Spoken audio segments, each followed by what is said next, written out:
Here are um, here are some cases on privacy which you may be familiar of or familiar with already. The first one is the case of Social Justice Society versus PDEA. Sorry, the Department of Health and PDEA. This refers to the random drug testing of inmates, no, person serving sentence or in preventive incarceration, imprisonment. Generally, when you speak of a random drug testing, the key elements of the act is the randomness, um, which means that you are not targeted, um, and then it should be actually targeting your intake of prohibited drugs. So it's mandatory random drug testing because you have to comply whenever you are subjected to such a testing. This case is very interesting because it involves possible testing for students and politicians and the likes. But for this case, the focus is on a person serving imprisonment or in custody, no? Generally. Sabi ng Supreme Court, in random drug testing for prisoners, it can never be suspicionless because the fact that you are in jail, you are made to answer for a crime. So there is the lack of suspicionlessness in your um, testing because of your pending or already served criminal liability. But more so in the matter of privacy. This violates the privacy of inmates, which is guaranteed in the Constitution. They do not lose their rights to privacy in general. No? Um, um, this means that well, you do not confuse this with the right against self-incrimination because the right to self-incrimination refer to testimonial incrimination, not mechanical acts. So while we'll be discussing that in the later lectures, yung the right against self-incrimination refers to my right not to be made witness against myself, but that only relates to testimonial no, expressions, no? Um, when you are made to perform mechanical things like susukatin yung sapatos, kukunan ng dugo, sample sa iyong sex organ kung may sakit, no? Kasi in one case nahawa yung victim ng rape ng gonorrhea. These are not covered by the right against self-incrimination kasi nga these are mechanical. But if you are made to say something about your case, your guilt, no? You're compelled to testify against yourself. You have the right against self-incrimination. This one in drug testing for inmates, you are being required to get urine samples. You are to provide urine samples. The urine will be made used for the testing for illegal drugs. So it's mechanical. Um, Sabi ng Supreme Court, this is not relating to the right against self-incrimination.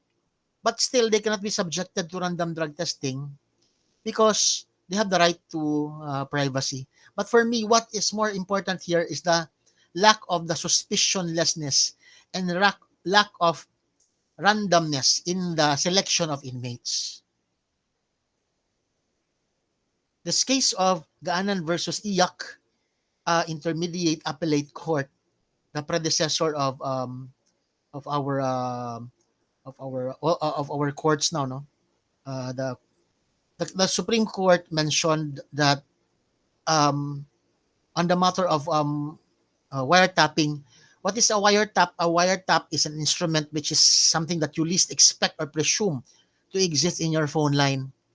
Before, when we had the landlines, a wiretap could be made by tapping into literally your line, your cables to listen into your conversation. Um, this happens when they install a gadget temporarily in your phone line, like a temporary listening device to listen into your conversation. In the past, there is that what you call a party line. A party line is when you share a line with another household. That is not a wiretap because then when you register for your phone number, you're asked if you it's okay that you have a party line because of the limited resources of the telco before. So they have a party line. You have a shared line for, I think, two numbers. There's also that use of an extension phone with the same number in the same household. um, Extension phones are provided for one room and another, so that you can call under the same number or be called from an outside line to your number using any of the extension phones. According to the Supreme Court, listening into an extension phone is not a wiretap, because then in the 80s, in the 90s, a wiretap, an extension phone is it's a common installed device in your household. This case of Martin, this Zulueta versus CA and Martin. You remember this case, Supreme Court saying that you do not shed off your constitutional rights when you get married. You read this case. This is more of evidentiary. Then you have this case of Alejano versus Kabuway. This refers to the filtered communications of inmates.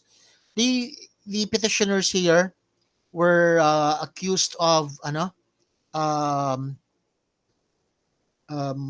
mutinous behavior. I think this is with the Oakwood mutiny. Their communications to the outside world while they are in prison are being filtered and read. No, there's that fear. Supreme Court said that um, by the very act of detention, pretrial detainees and convicted prisoners have a diminished expectation of privacy, especially that they are accused of mutinous behavior against the state.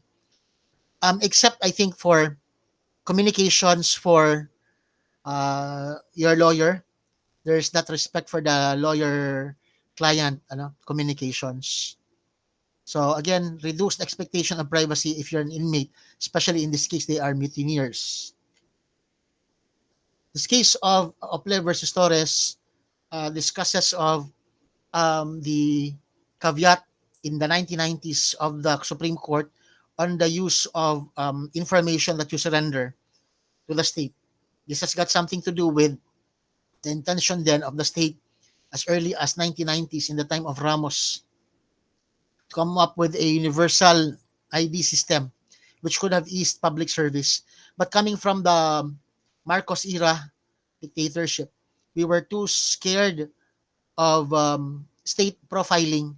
So the Supreme Court made that caveat that while information could be gathered for gainful or useful government purposes, there must be enough precaution to avoid the wrong use of information that we surrender to the government. This case of Morfe versus Mutok justifies the intrusion into your privacy of your assets. The requirement of the SALN is based on the police power of the state, an inherent power. And the requirement of the SALN is also for transparency in governance. Data privacy is next.